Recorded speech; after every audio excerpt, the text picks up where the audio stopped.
el gobierno nacional y su apuesta por reformar el sistema pensional del país. En su día, las trabajadoras domésticas hablaron de cambio con trabajo decente. La red de liderazgo por la defensa de los derechos humanos se fortalece en el suroccidente del país. Hábitos de sueño como factor protector ante riesgos psicosociales. Entendiendo la reforma pensional. Entrevista a Diana Salcedo Santiago.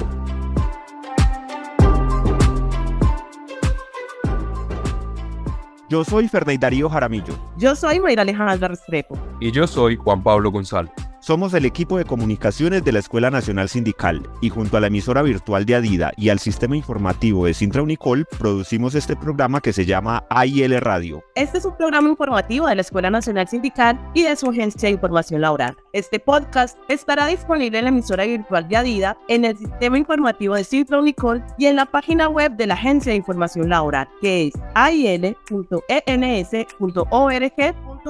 También nos puedes escuchar en las principales plataformas de podcast. Muchas gracias por escucharnos y compartir nuestros contenidos.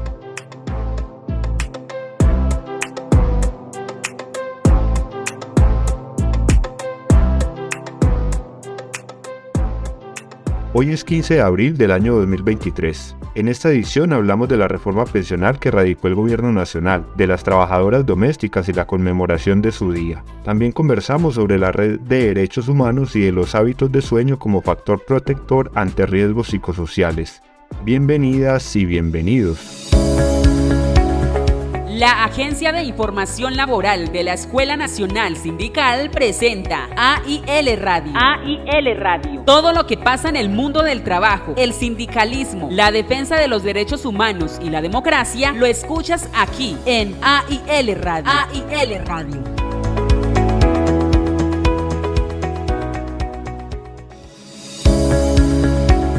La opinión de los especialistas sobre los temas de actualidad. Esta es la editorial. La editorial. La reforma pensional hace parte del grupo de reformas sociales y económicas que el gobierno del cambio, en cabeza del presidente Gustavo Petro, ha presentado ante el Congreso de la República. Este proyecto fue radicado el pasado 22 de marzo de 2023 en medio de un evento en el que el presidente y la ministra de Trabajo, Gloria Inés Ramírez, hicieron público el documento que pretende reformar el sistema pensional del país. Frente a esto, en la editorial de hoy conversamos con Héctor Vázquez Fernández, quien es socio y fundador de la Escuela Nacional Sindical, ex miembro del Comité Ejecutivo de la CUT Antioquia. A él le preguntamos por qué es importante que se haga una reforma pensional. El gobierno del presidente Petro acaba de presentar un proyecto de reforma pensional que se va a tramitar en el Congreso de la República. Es necesario una reforma al régimen pensional por dos razones fundamentales. Primero, porque el actual régimen pensional no pensiona, solamente pensiona a los trabajadores que tienen una alta estabilidad laboral, que pueden cotizar 1.300 semanas de manera continua al régimen pensional. Estos son un poco más de 25 años de trabajo y esa estabilidad laboral no se garantiza en el mercado laboral colombiano. Aunque cotiza el 38% de los trabajadores, estos tampoco se van a pensionar todos, justamente porque el empleo es muy precario, porque hay mucha inestabilidad laboral, porque hay mucho contrato temporal, porque hay muchos trabajadores que hoy cotizan y mañana no, y por lo tanto cuando cumplen la edad van a reclamar su pensión y resulta que no han acumulado las semanas necesarias para acceder al derecho a la pensión. Eso explica por qué en Colpensiones, de cada 2 trabajadores que cumplen la edad y reclaman la pensión, solo a uno se le reconocen y al otro le devuelven sus ahorros. Y en los fondos privados, de cada 4 trabajadores que reclaman la pensión, solo a uno le reconocen y a los otros 3 le devuelven sus ahorros, sus saldos. Es un régimen pensional que no pensiona. Y eso explica el segundo problema gravísimo que tenemos, que de cada 4 personas mayores, mujeres mayores de 57 años y hombres mayores de 62 años, de cada 4 personas mayores, solamente uno tiene pensión. El resto no tiene pensión. El resto, si no tiene ahorros, si no tiene una renta, va a estar en la miseria extrema o va a estar viviendo de la solidaridad de sus familiares, una condición que lesiona su dignidad. El régimen de prima media con prestación definida se caracteriza porque los aportes que realicen los afiliados se depositan en un fondo común, en el cual se financian las pensiones de quien accede al derecho a pensionarse. Héctor ve en la reforma presentada por el gobierno algunos puntos que son claves al momento de contribuir al sistema pensional. La reforma pensional propone además fortalecer el régimen de prima media, fortaleciendo colpensiones, planteando cotizaciones al régimen de prima media, colpensiones hasta 3 salarios mínimos, hasta 3 salarios mínimos. Si usted gana más de 3 salarios mínimos, usted por esos primeros 3 salarios mínimos cotiza a pensiones, y por encima de esos 4 salarios mínimos usted puede cotizar a un fondo privado para completar su mesada pensional. Pero, insisto, de esta manera se fortalece el régimen de prima media, porque la Ley 100 estableció un régimen dual, un régimen de prima media que con el tiempo estaba condenado a su marchitamiento, y un régimen de ahorro individual en donde la única pensión que está asegurada es la de salario mínimo. Las pensiones que reconoce en los fondos privados son pensiones muy precarias, que no llenan las expectativas, sobre todo de las personas que devengan más de 3, 4, 5 salarios mínimos.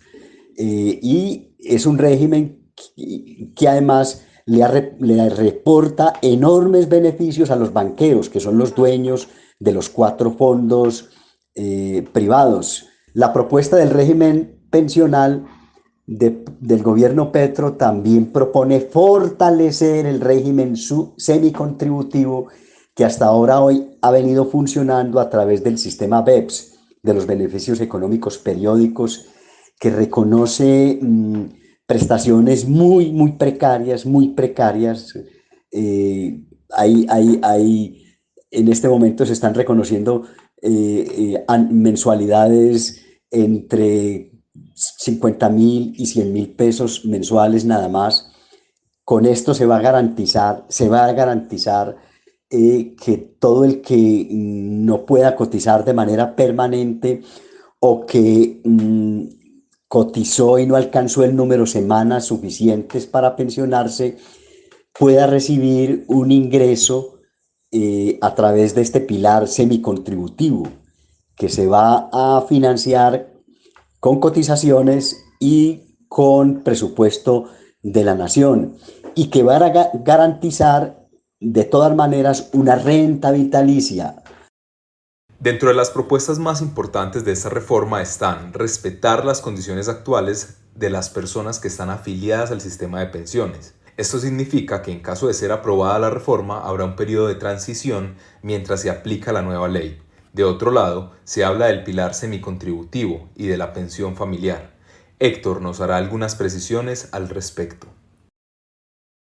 El proyecto también fortalece la pensión familiar, en la cual las parejas, los cónyuges, si no cumplen las semanas necesarias para acceder a la pensión, y sumando las semanas de cada una cumplen ese requisito, entonces también se fortalece la pensión familiar. La ley establece igualmente un beneficio para las mujeres con hijos, en la medida en que puede disminuir las semanas de cotización por cada hijo que tengan, nacido propio o adoptado.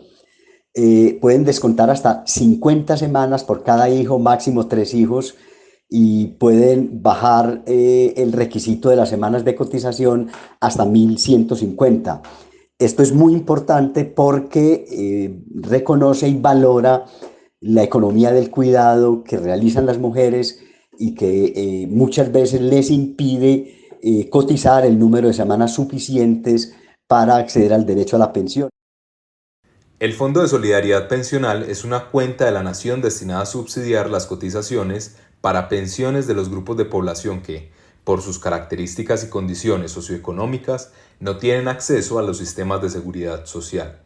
Esta cuenta adquiere una mayor relevancia en la propuesta de reforma laboral debido a que se busca fortalecer con los aportes de los ciudadanos que ganan más de 4 salarios mínimos. Héctor Vázquez nos explica un poco más sobre este punto. Y finalmente se fortalece el Fondo de Solidaridad Pensional con aportes por parte de las personas que ganen 4 salarios mínimos o más. Les van a aportar 2 puntos adicionales de su salario para el Fondo de Solidaridad Pensional. Si ganan más de 16 salarios mínimos, van a aportar otros puntos adicionales. Y va a ser muy importante también en el fortalecimiento del Fondo de Solidaridad Pensional el aporte que van a hacer las pensiones de más de 10 salarios mínimos, que también van a estar obligadas a hacer aportes a ese Fondo de Solidaridad Pensional. El viernes 14 de abril se dieron a conocer los congresistas que serán ponentes de este proyecto de ley. Ellos deberán presentar un informe sobre la reforma en donde resalten los puntos más convenientes o no, según su visión política económica. En AIL Radio. Derechos laborales. El pasado 29 de marzo se realizó el foro conmemorativo por el Día Internacional de las Trabajadoras del Hogar, un espacio organizado por la Vicepresidencia de la República. El evento fue realizado en la Casa de Nariño y contó con la presencia de la vicepresidenta Francia Márquez, de la ministra del Trabajo, de la gerente nacional de la Política del Cuidado, de la consejera presidencial para la Equidad de la Mujer y de las trabajadoras del Intersindical de Trabajo Doméstico. La vicepresidenta fue la primera en intervenir. Francia Márquez destacó la importancia de dignificar el trabajo doméstico. También dijo que a las trabajadoras domésticas no se les ha reconocido en términos laborales sus derechos, pues muchas no tienen acceso a la pensión, ni a salud, ni a riesgos laborales. Este día saludo de manera muy especial a todas las trabajadoras domésticas de Colombia, que sé que son muchas. Sé que es un país donde las mamás, la mayoría de las mamás son madres, cabezas de familia, así que siempre la única oportunidad que se ha encontrado es ir a una casa de familia, cuidar a una familia para sostener a la familia, a veces dejando la familia propia abandonada, los hijos e hijas abandonados al cuidado de terceras personas para poder medio solventar las situaciones económicas. Esta es la historia de un sinnúmero de mujeres de Colombia, de sectores populares, de pueblos étnicos, afrodescendientes, indígenas, mujeres campesinas. Creo que nuestras vidas se han marcado de esa historia. Y en cada casa en la que se ha llegado, siendo también mi propia experiencia, una historia con cada familia. Y aunque ha sido una oportunidad, pues también han pasado situaciones lamentables. Y es que a las personas, a las trabajadoras domésticas, no se les ha reconocido primero en términos laborales sus derechos, en términos de salud, en términos de tener derecho a soñar con una vejez digna, una pensión. Por supuesto sabemos también las historias de discriminación, incluso de violencia y abuso sexual que se dan muchas veces al interior de algunos hogares colombianos en los que nos ha tocado trabajar. La propia experiencia que tengo, la mayoría de las mujeres de mi familia y de mi comunidad trabajan como empleadas del servicio doméstico. Tengo hermanas todavía que me esfuerzo todos los días porque tienen que estudiar, pero todavía trabajan como empleadas del servicio doméstico y no es un trabajo deshonroso, un trabajo digno que no ha sido valorado, que ha sido subvalorado. Y yo creo que en el cuidado de esta sociedad yo lo decía hace varios años, pues han sido las mujeres trabajando como empleadas del servicio doméstico que no solamente se han dedicado al cuidado de una familia, sino que han colocado valores, han colocado amor, han colocado compromiso, ¿sí? Que le ha dado estabilidad a una familia en este país y en muchos otros países del mundo. Creo que valorar ese trabajo, dignificar el trabajo como ustedes lo colocan ahí, el trabajo decente, es parte del camino que ustedes empezaron. Estoy segura que cuando empezaron a sindicalizarse, muchas tuvieron el riesgo de ser despedidas por no aceptar condiciones que sabemos no son dignas. No ha pasado lo mismo en todos los hogares. Creo que esta es la oportunidad para un diálogo sincero entre trabajadoras domésticas y empleadores y empleadoras, y cómo valorar y cómo reconocer que este sinnúmero de mujeres, no sé cuántas hay en el país, 50.000, 700.000, mal contadas, han hecho un aporte significativo a la construcción de esta sociedad colombiana.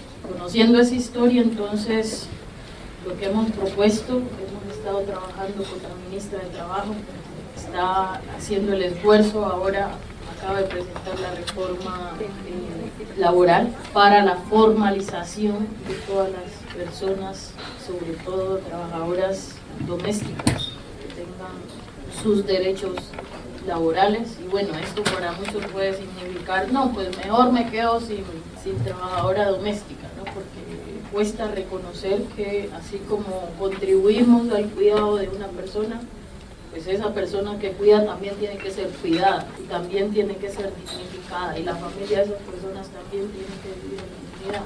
Y yo creo que es parte del esfuerzo que hay que hacer. Creo que si todos nos cuidamos como sociedad, vamos a avanzar en esta apuesta de paz total. Continúa el turno para las representantes del Intersindical de Trabajo Doméstico, quienes hablaron sobre la realidad actual de las trabajadoras domésticas.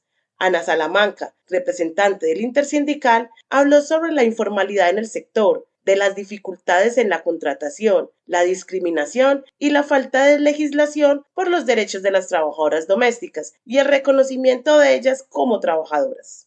Somos un sector de la informalidad dentro de la formalidad. ¿Por qué? Por el tipo de contratos que nosotras tenemos. Hoy en día no nos contratan sino un día al mes, 2 veces al mes, nos pagan lo que les da la gana, y si usted quiere, pues si le gusta bien, y si no, pues busco otra, por esa informalidad que tenemos.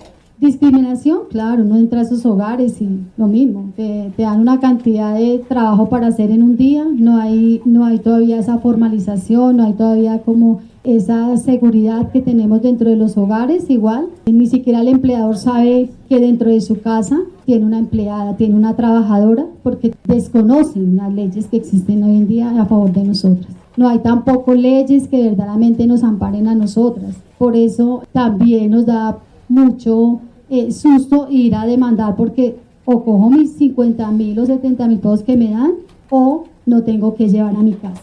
Hay mucho abandono estatal, hay mucho abandono del Estado, hay abandono también de los empleadores, no hay conciencia todavía de que somos trabajadoras, de que llegamos a una casa, porque es que ni siquiera se reconoce el trabajo doméstico como un trabajo. La señora que vino y me ayudó, la señora que ahorita viene y me ayuda, venga Pepita, ayúdeme un ratico, tome, yo le dejo esto, pero no le voy a llevar el almuerzo, si usted quiere, se lo descuento de ahí. Seguimos con las mismas discriminaciones.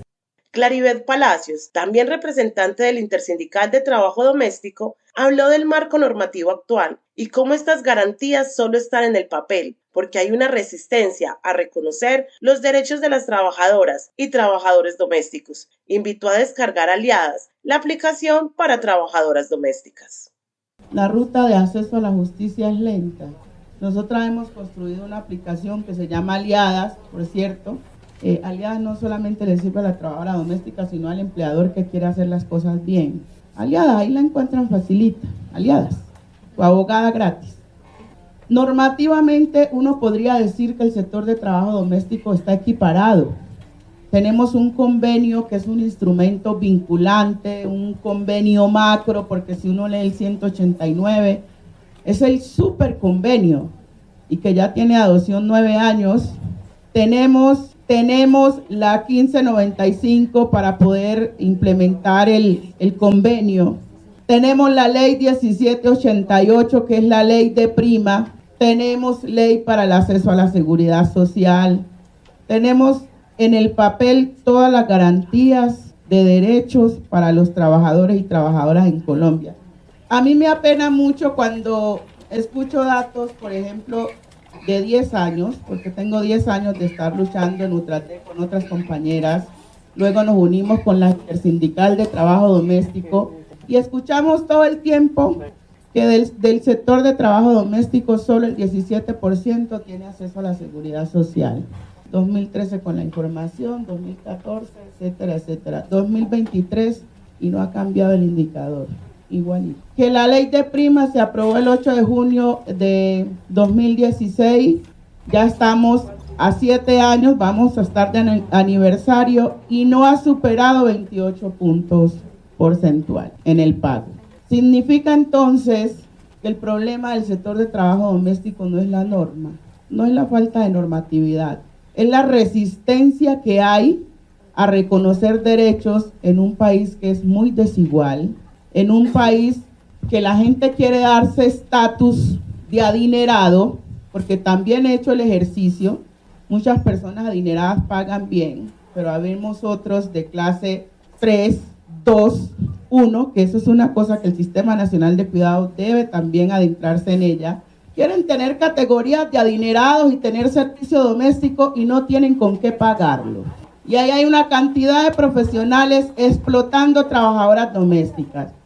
Claribeth Palacios también explicó los daños emocionales y psicosociales que padecen las trabajadoras domésticas a causa de su labor, del reto que es para el actual gobierno la creación del sistema de cuidado y de la actual propuesta de reforma laboral.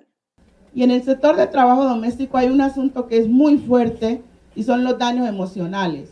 Y eso todavía no está cuantificado. Poquitos estudios hay de eso. Y entonces dicen, no, pero ella, ¿por qué? ¿Cómo que daños emocionales, daños psicológicos en el trabajo doméstico? El maltrato verbal que a veces constituyen sobre el cuerpo de esa mujer, el acoso sexual, la violencia económica, la violencia de género también, que es el pan de cada día.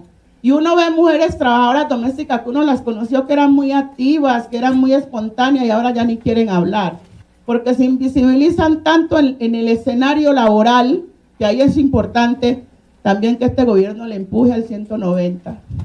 Violencia y acoso en el lugar de trabajo. Y entonces una mujer que pasa todos estos vejámenes, un cuerpo, una mente con todo este sufrimiento, ¿ustedes creen que vuelve a ser extrovertida? ¿Y a quién le interesa eso a la larga? Y cuando uno dice, ¿quién cuida de las familias de las que van a cuidar? Viven hablando en el país cantidad de niñas embarazadas, embarazos en adolescentes, y vayan a averigüen quiénes son las mamás. Niños en situación de drogadicción, vayan, pregunten quién es la mamá de muchachito. La mayoría están allá internas, pero no hay garantías. Muchachito de 12 años se tiene que cuidar solo. ¿Por qué esa miserableza de salario que me dan? Obviamente que a mí no me va a garantizar para pagar cuidado en mi casa de un niño que tenga de 11, 12 años, 4, 5 años. Y esos mismos niños terminan siendo violados, abusados por el vecino que sabe que duerme solo, que duerme sola. Y entonces, ¿a quién le importa eso? Y eso no puede seguir solo siendo cifras, ruidos, sino que los gobiernos tienen que apropiarse de eso, ver cómo se mejora. Por eso siempre decimos, es que el cuidado es un asunto, eso es un espectro amplísimo. Eso no es remunerado y la enfermera y los ancianitos, no. Y construir ese sistema nacional de cuidado realmente es el super reto de este gobierno, diría yo, siendo muy atrevida, pues porque yo de gobierno no sé nada, ¿no? Y repito, las problemáticas del sector de trabajo doméstico no cambian, no cambian. Por eso nosotras nos hemos esperanzado mucho en lo que algunos ven como digamos, el contrato escrito, no, pero que va a disminuir el empleo. Y yo aprovecho para decirle a mis compañeras que están aquí, deben de andarse creyendo cuánto discurso acomodan aquí para fregarle la vida a uno. La persona que realmente necesita a su trabajadora, así monten la norma que sea, la va a seguir contratando. La va a contratar. Ese discurso es para hacer ruido, para que ustedes también se conviertan en replicadoras de lo que no funciona. Entonces, tenemos que ponernos más las pilas Porque claro, con esta reforma han salido todos los detractores del mundo. Va a disminuir el empleo, así como nos decían que si se hacía la ley de prima, no iban a contratar más servicios domésticos. Y siguen habiendo, hay 700.000 trabajando. Claro, explotaditas, pero ahí están trabajando. Otra de las invitadas a este evento fue la ministra de Trabajo, Gloria Inés Ramírez, quien dijo que son gobierno, pero no son poder. Habló de las propuestas del gobierno nacional, se refirió a la defensa de la vida, a la paz total, a la desigualdad y la pobreza. Que es fundamental que el país no solamente lo entienda, lo comprenda, sino que lo reconozca y que se asuma con todas y cada una de nosotras la necesidad y la importancia de que en la cotidianidad avancemos y que aprendamos que las leyes no son para que se queden en un papel, sino para que efectivamente las podamos hacer realidad. Yo pienso que ese es el objetivo central. ¿Para qué más leyes nosotras si no lo que tenemos no se cumpla, no se ejecuta? Y en el caso de las mujeres, con mucha más razón. Pero también ustedes saben que hoy estamos defendiendo un gobierno. Como siempre he dicho, hoy para mí, que siempre he sido oposición, hoy me encuentro del otro lado de la moneda y estoy en un gobierno que ayudamos nosotros a construir. Un gobierno para el cual hicimos un programa de cambio. Y es por allí que estamos trabajando y por eso todo nuestro compromiso es cómo ejecutamos este programa, cómo trabajamos para que este programa no se nos quede también en un papel. Y esto no es tan fácil, pero aquí estamos. Somos gobierno, pero no somos poder. Ustedes han visto lo que ha pasado en estos tiempos y los poderes fácticos hoy están en pleno desarrollo, en plena actividad, claro, con sus derechos desde luego, pero están en plena actividad para resistir a los procesos de cambio, porque uno tiene que entender que están muy cómodos con el statu quo, con lo que Colombia ha venido haciendo, y concretamente desde la cartera que yo lidero, pues tiene que ver con el trabajo. Nosotros nos hemos propuesto que Colombia sea potencia mundial de la vida. Y para que Colombia sea potencia mundial de la vida, pues claro, lo primero que tenemos que hacer es defender la vida. Y para defender la vida, tenemos que avanzar hacia un proceso de paz total. Ya vimos que las paz sectoriales ya se agotaron en este país. Hoy necesitamos dimensionar para que en toda Colombia las armas no sean instrumento de acción política. Ese es el punto en el que hoy nos encontramos y por eso es tan importante con estos multiactores que hoy se tienen acá, desde la multicriminalidad, etcétera, etcétera, pero necesitamos que haya un pacto nacional por la vida y ahí las mujeres que hemos trasegado por esta ruta, ustedes saben que yo no creo que la paz sea por naturaleza de las mujeres, no, aquí hay que tener posiciones y esas posiciones las damos es porque defendemos la vida, pero no todos los que dan vida defienden la vida, pero nosotras sí lo tenemos claro, porque la cuidamos, porque la sentimos y porque sabemos que no vale la pena luchar si no se puede después ejercer. Yo digo, por ejemplo, tantos derechos, pero la pobreza es un factor determinante a la hora de ejercer derechos. No es lo mismo la compañera que tiene plata o que tiene con qué, aquella que no tiene nada, pero además es negra o es indígena o es campesina. Las cosas se ponen diferentes. O sea, eso es lo que tenemos que atacar de frente, la discriminación, pero también esa desigualdad profunda que impide que podamos nosotros avanzar en la concreción de los derechos. Pero por eso, para ser potencia mundial de la vida, no solamente abrazamos la paz total, sino que también hemos dicho, tiene que haber una justicia social. Y cuando yo hablo de la justicia social, en términos de laboral, no solamente hace referencia al incremento de salario, no solamente hace referencia al crecimiento de empleo, sino que tiene una dimensión de derechos, porque el trabajo es un derecho fundamental. Eso es lo que dice nuestra Constitución en el artículo 25. La Constitución lo que dice es, en Colombia, el trabajo es un derecho fundamental y será garantizado y protegido independientemente de su modalidad. O sea, hay que garantizar y proteger el trabajo para todos y todas. Y el trabajo doméstico es un trabajo que, además de ser trabajo, es vital para la sobrevivencia de la especie humana. ¿Cuánto tiempo más vamos a tener que esperar para que la sociedad entienda que la sobrevivencia de la especie está hoy en manos de mujeres, pero que nos reconozcan y que efectivamente se distribuya para toda la sociedad en su conjunto. Como acto simbólico, las trabajadoras domésticas le entregaron camisetas a las representantes del gobierno presentes en el evento, donde el mensaje fue: el cambio es trabajo doméstico decente. Además, reiteraron sus peticiones y destacaron la importancia de que éstas queden plasmadas en el Plan Nacional de Desarrollo y en las reformas que se están tramitando por estos días en el Congreso. El Intersindical de Trabajo Doméstico entregó 5 peticiones: reforma laboral para la formalización de las trabajadoras domésticas, inspección laboral a empresas, intermediadores y hogares, Sistema Nacional del Cuidado con las trabajadoras domésticas, gestión de la salud y la seguridad en el trabajo, y diálogo social y negociación colectiva. En AIL Radio. Variedades. El 30 de marzo en la ciudad de Cali, la Escuela Nacional Sindical, con el apoyo de la CUT, realizó el taller regional presencial suroccidente de liderazgo sindical por la defensa de los derechos humanos con diferentes sindicatos de los departamentos de Cauca y del Valle. Allí se propuso una agenda de deliberación y socialización en el que los diferentes asistentes compartieron el contexto sociopolítico y de derechos humanos que viven en su territorio. Viviana Colorado, profesional de la ENS, lideró este espacio en el que sentaron las bases para el fortalecimiento de esta red de liderazgo por la defensa de los derechos humanos. Con el apoyo del Fondo Noruego para los Derechos Humanos, actualmente la Escuela Nacional Sindical adelanta un proyecto de acompañamiento y fortalecimiento a la red sindical de derechos humanos. Como parte de esta estrategia, impulsamos acciones de pedagogía a través de la Escuela de Liderazgo Sindical con enfoque de género. Esta apuesta busca llegar a distintas regiones del país para generar espacios de conversación, de deliberación pública, de construcción colectiva, con líderes y con lideresas sindicales que día a día se dedican a la defensa de los derechos humanos y al fortalecimiento de la democracia, no solo al interior de sus organizaciones sindicales, sino también en los entornos en los cuales están presentes. Este 30 de marzo realizamos en Cali el Taller Regional Suroccidente por la Defensa de los Derechos Humanos. Nos reunimos con distintas organizaciones sindicales de los departamentos del Valle y del Cauca para facilitar un espacio de encuentro entre líderes y lideresas.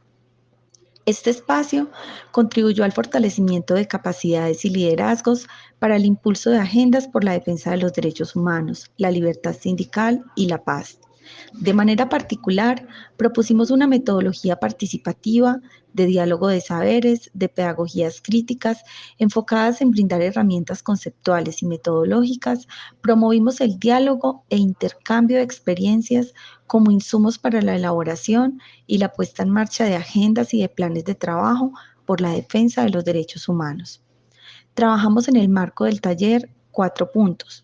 En primer lugar, abordamos la coyuntura actual en materia de derechos laborales y de derechos humanos. Posteriormente, abrimos un espacio para escuchar las distintas organizaciones sindicales que están presentes en el territorio. Nos hablaron sobre el diagnóstico que tienen hoy en materia de derechos humanos. En tercer lugar, trabajamos en torno a la difusión del informe de la Comisión de la Verdad y, particularmente, del informe sobre violencia antisindical que esta entidad de la justicia transicional ha publicado.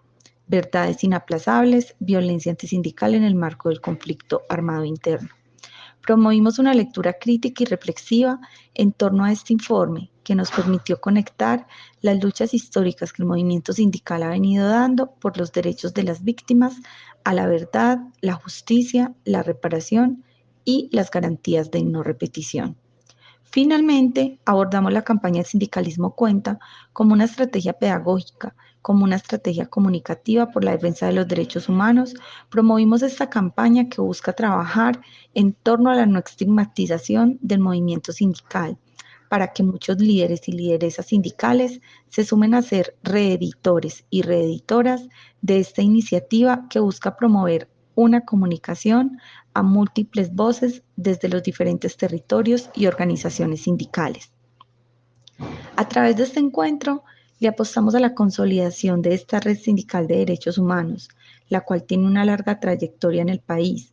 Nos propusimos fortalecer sus capacidades para que puedan tener mayor capacidad de incidencia en la coyuntura que tenemos en el país. en medio de un gobierno del cambio que propone acciones más garantistas en torno a los derechos humanos. Esto, desde luego, genera nuevos retos y desafíos para el movimiento sindical. Por eso es importante impulsar en esta nueva coyuntura agendas que históricamente han venido trabajando alrededor de estos temas fundamentales y que ahora encuentran nuevos escenarios o nuevas ventanas de oportunidad para su actuar. En este taller nos acompañaron la CUT, subdirectiva Valle, la CUT, subdirectiva Cauca y también la CUT a nivel nacional desde el Departamento de Derechos Humanos y Solidaridad.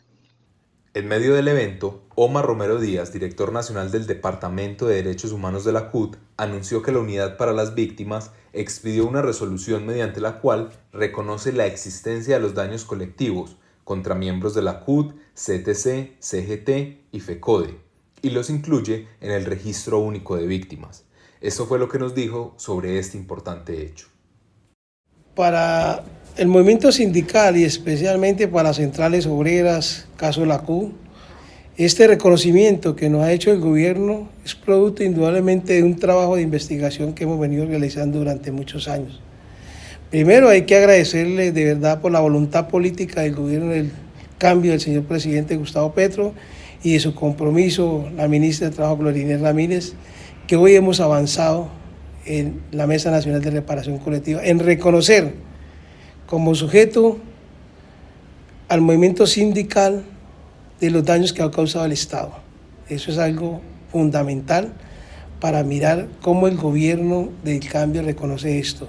Porque esto que se da como proceso de la historia de los procesos de paz del año 2016, donde se creó la justicia transicional del momento y donde se crearon la Comisión de la Verdad, la Jurisdicción Especial para la Paz y la Mesa Nacional de Reparación Colectiva y la Mesa Nacional de Reparación Desaparecidos, pues indudablemente esta transicionalidad que se da en esta justicia, nosotros hicimos un informe para la Comisión de la Verdad, para la Jurisdicción Especial para la Paz, y desde luego venimos trabajando con la Mesa Nacional de Reparación, y eso que le entregamos a la Comisión de la Verdad, se lo entregamos también a la Jurisdicción Especial para la Paz, y hoy lo entregamos a la Mesa Nacional de Reparación Colectiva.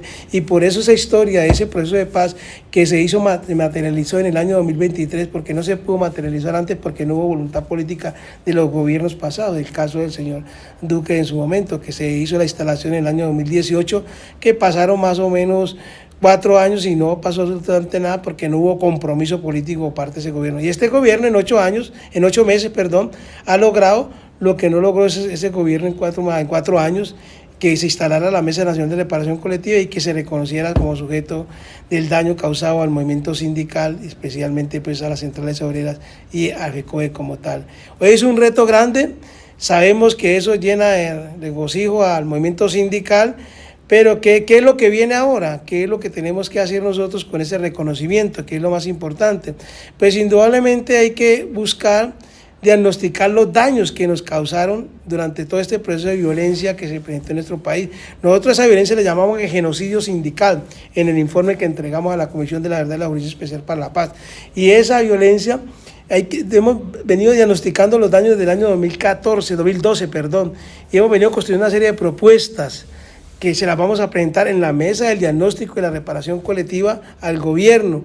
Y esa mesa, pues indudablemente va a tener que tener en cuenta, como le van a reconocer al gobierno, al movimiento sindical como sujeto colectivo, los daños que le causó, pues efectivamente entre esas propuestas que hemos venido elaborando con todos los sindicatos a nivel nacional, está una de las normatividades que nos han quitado muchos derechos a los trabajadores. Estas normatividades las vamos a materializar también en este acuerdo de la Mesa Nacional de Reparación Colectiva. Vamos a dignificar el trabajo, inclusive en la parte de la salud de los trabajadores también, que no tienen hoy unos contratos fundamentales para poder que les reconozca como trabajadores en ese sentido. Hoy vamos a dignificar toda esa situación en estas propuestas que vamos a elaborar. Vamos a que no se sistematice más al movimiento sindical, a que no se señale, que no se le diga que el sindicalismo acaba las empresas. No, antes por el contrario, el sindicalismo ayuda a construir la paz, el sindicalismo ayuda a construir las líneas de la democracia de un país como tal, y eso es lo que vamos a hacer nosotros en ese diagnóstico que sigue de ese reconocimiento por parte del gobierno. El 29 de marzo, la directora de la Unidad para las Víctimas, Patricia Tobón, anunció que el Estado colombiano se ha puesto en marcha para llevar a cabo un proceso de reparación integral destinado a solucionar los daños sufridos por un grupo de personas. El objetivo principal de este proceso es dignificar a este sujeto colectivo, restablecer sus derechos y fomentar la reconciliación y la construcción de la paz total en el país. En AIL Radio. Derechos laborales. La higiene del sueño es de gran importancia para todos los espacios de la vida. Dormir bien es un factor protector ante riesgos psicosociales que se experimentan en el trabajo. Pero, ¿qué es el sueño? El sueño es un periodo de reposo necesario para que el cuerpo descanse y así mantener un bienestar físico y psicológico. Dormir mal representa un alto riesgo para la salud, que influye en que la persona experimente irritabilidad, agotamiento, falta de energía, cambios de humor, entre otros efectos que pueden generar consecuencias negativas en todos los contextos de interacción, por ejemplo, accidentes o a largo plazo, daños en la salud. Para comprender mejor este tema, hemos invitado a Nargi Lugo Sierra y Julie Sánchez García, profesionales psicosociales de los Centros de Atención Laboral de la Escuela Nacional Sindical. Nargi, ¿cómo impacta la falta o los trastornos del sueño en el entorno laboral? Bueno, la falta de sueño o un tiempo inadecuado del mismo repercute de manera directa en experimentar altos niveles de estrés. En el contexto laboral, este puede ser un factor de riesgo para las dificultades en las relaciones intralaborales, pudiendo así afectar el clima laboral. En este mismo sentido, la falta de sueño implica el sentir cansancio y afectar la productividad y el rendimiento, pues es que resulta imposible mantener un estado mental de alerta, pensar con claridad, mantener los periodos de atención, memoria y concentración, conllevando a toma de malas decisiones y con estas consecuencias relacionadas con cualquier tipo de accidente laboral. Además, la falta de sueño está ligada a la depresión, la ansiedad y otros problemas psicológicos, que son daños psicosociales frecuentes dentro de los entornos laborales. Es importante adoptar una adecuada higiene del sueño, es decir, la práctica de una rutina que asegure un ambiente que promueva un sueño constante e ininterrumpido, que garantice la restauración del equilibrio físico y psicológico de la persona. De esta manera, nuestro cuerpo tendrá herramientas para contrarrestar y reaccionar con asertividad ante los impactos nocivos que trae consigo otras situaciones y exigencias de la cotidianidad. Julie, ¿qué recomendaciones debemos seguir para cuidar la higiene del sueño? Hablar de recomendaciones para cuidar la higiene del sueño resulta en ocasiones un tanto irreal por las difíciles realidades en las que nos movemos. Sin embargo, sí es importante mencionar algunas sugerencias que benefician el cuidado de la salud mental y el equilibrio emocional que se obtiene con un sueño reparador y que a su vez influye en el rendimiento de las diferentes responsabilidades cotidianas. Entre ellas están, primero, el evitar el uso de dispositivos electrónicos. La luz de las pantallas es perjudicial para un buen descanso.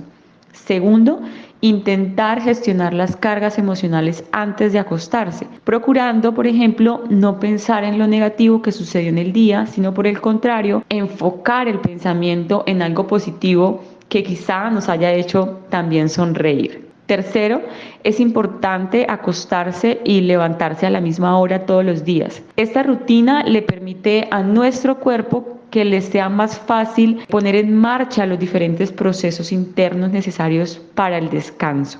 Cuarto, resulta valioso contar con un ambiente adecuado para descansar, que haya oscuridad, silencio y con una temperatura adecuada. Quinto, es necesario cuidar la alimentación, es decir, resulta importante no dormirse con la sensación de hambre, pero a la par es necesario evitar alimentos pesados o en su defecto esperar al menos 2 horas para acostarse después de comer. Se le debe prestar mucha atención a las pesadillas, al despertar constante, a un sueño ligero o a la sensación de falta de descanso, pues son señales que indican que algo está pasando con nuestra higiene del sueño. El sueño es esencial para la salud y la salud es indispensable para trabajar. Los centros de atención laboral son un proyecto financiado por el Departamento de Trabajo de los Estados Unidos y ejecutado por la Escuela Nacional Sindical. Con él se busca llegar a los sectores priorizados por el Plan de Acción Laboral Obama Santos: caña de azúcar, palma de aceite, puertos, minería y flores. En AIL Radio. Entrevistas. Diana Salcedo Santiago es abogada y cuenta con especializaciones en Derecho Laboral y Seguridad Social y en Gestión Pública. Es la vicepresidenta nacional del Sindicato Único Nacional de Trabajadores del Sector Financiero y Administradoras de Pensiones, Sintrasecfin, y participó de las reuniones en las que se concertó el proyecto de reforma pensional. Recordemos que esta reforma fue presentada el pasado 22 de marzo ante el Congreso de la República por el presidente Gustavo Petro y por la ministra de Trabajo, Gloria Inés Ramírez.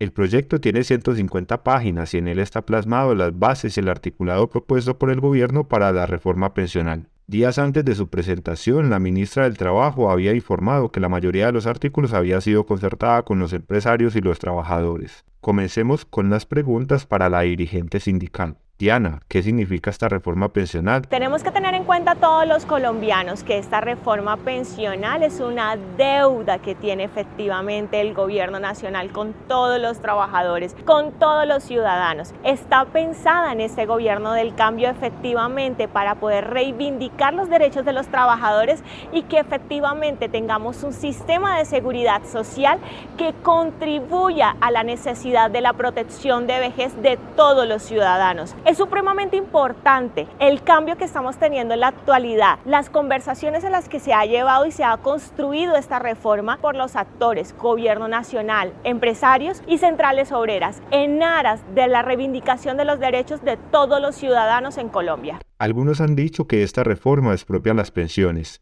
¿Eso es verdad?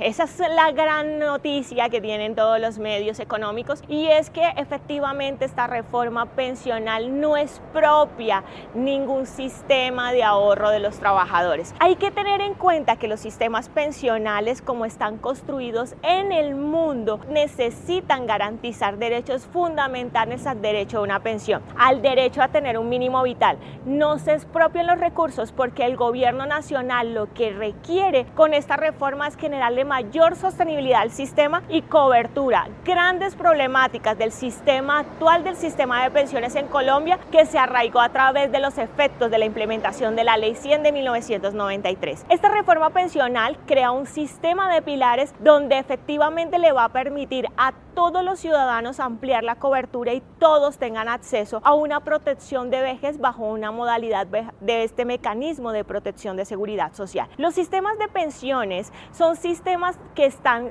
basados en sistemas no contributivos, es decir, aquellos que no alcanzaron a obtener una pensión o aquellos que efectivamente nunca cotizaron a un sistema pensional, y los otros, los contributivos, que está arraigado o enfocado con los trabajadores o las personas con capacidad económica que efectivamente puedan realizar aportes a ese sistema de seguridad social. El sistema no expropia recursos. Actualmente el sistema de reparto, el sistema de régimen de prima media administrado por la Administradora Colombiana de Pensiones, tiene un sistema que contribuye bajo una financiación donde los ahorros van a un fondo común y donde efectivamente bajo esos aportes se van a estar pagando las pensiones del futuro.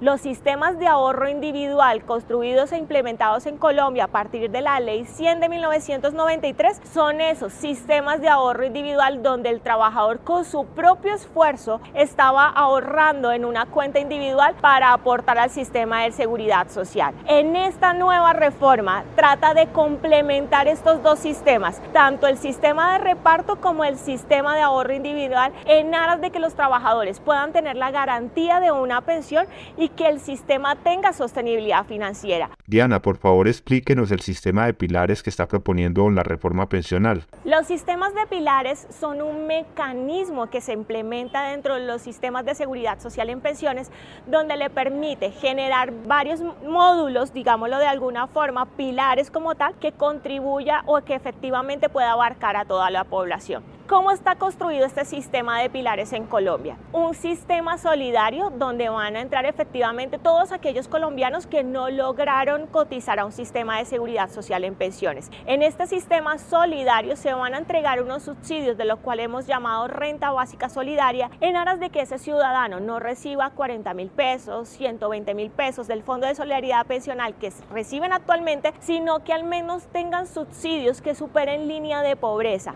¿Esto qué quiere decir? Actualmente estamos estableciendo que tenemos una línea de pobreza de acuerdo con lo que ha establecido el DANE de 223.000 pesos. Sobre esa base van a tener ese subsidio, esa renta solidaria que efectivamente les va a permitir tener una garantía de las necesidades básicas de los colombianos y superaríamos pobreza, vulnerabilidad y pobreza extrema. Otro de los aspectos es un sistema semicontributivo. Este sistema está creado bajo este pilar en aras de que los colombianos, quienes cotizaron semanas y no lograron pensionarse, tengan al menos la garantía de ese pilar solidario más las semanas de ese sistema semicontributivo y que efectivamente puedan complementar un subsidio mayor que efectivamente puede estar por inferior a un mínimo y que no es una pensión, es un subsidio que les va a permitir estabilizar protección de vejez de acuerdo con la recomendación 202 de la OIT bajo pisos de protección social. Y también existe el pilar contributivo, donde le va a permitir a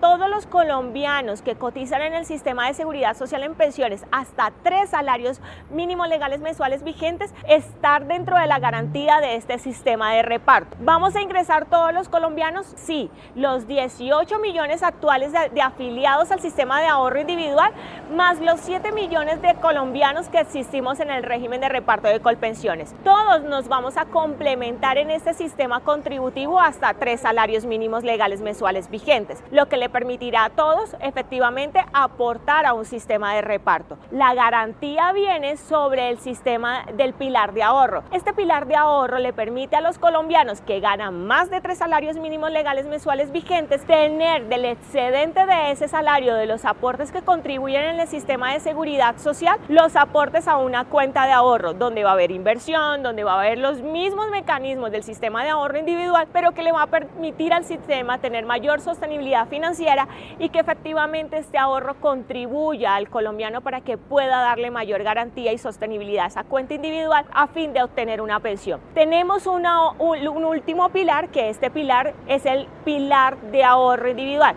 Este pilar efectivamente está basado bajo la misma característica del ahorro voluntario que tenemos actualmente. Este ahorro voluntario son aquellos que tienen capacidad económica, que ganen más de 4 salarios mínimos y que efectivamente puedan aportar al sistema si así lo requiera. ¿Por qué las y los trabajadores debemos apoyar esta reforma? El llamado es que todos los trabajadores podamos defender en nuestro sistema de seguridad social en protección de vejez como está diseñado en esta reforma laboral. Es la garantía que tenemos de los colombianos que estamos aportando al sistema, de los que nos encontramos afiliados a un sistema de seguridad social o en su defecto de aquellos que no aportan, que tengamos la garantía de un mecanismo de protección de vejez para que cuando cese nuestra vida laboral tengamos al menos la garantía de ese mínimo vital por esa renta de solidaridad básica que nos puede otorgar el Estado bajo esta modalidad, bajo esta reforma y bajo este mecanismo que está diseñado en Colombia bajo un sistema de pilares. Sabemos que no se va a incrementar la edad de pensión en esta reforma. ¿Habrá necesidad de incrementarla en los próximos años? Son temas que se tienen que llegar a evaluar, pero en el instante Colombia no tiene la necesidad de cambiarlas, el tema estructural como está dentro de los parámetros de los requisitos de los sistemas pensionales. Necesitamos solventar las problemáticas de cobertura y sostenibilidad financiera que tiene el sistema para así efectivamente revisar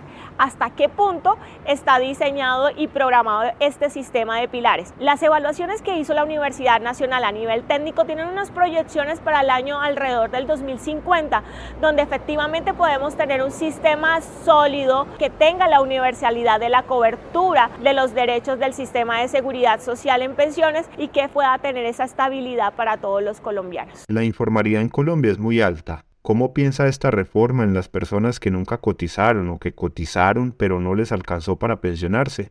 El sistema de seguridad social tiene dos pilares fundamentales. Uno, ampliar esa cobertura para aquellos trabajadores que nunca tuvieron la posibilidad de cotizar en un sistema de seguridad social en pensiones, y otro, el mecanismo semicontributivo, aquellos que tuvieron cotizaciones dentro del sistema de seguridad social y que no alcanzan a pensionarse. Además, bajo este mecanismo también se le da la posibilidad dentro del sistema contributivo a aquellos trabajadores que teniendo 1000 semanas de cotización, teniendo la edad de pensión, no logran pensionarse, no pueden seguir haciendo aportes del sistema, pensionarse de manera anticipada y seguir pagando los aportes de seguridad social hasta completar el requisito actual del sistema de reparto, que son 1300 semanas, para que efectivamente el trabajador pueda obtener una pensión y que pueda tener esa garantía. No se les va a devolver la indemnización sustitutiva y la devolución de saldos.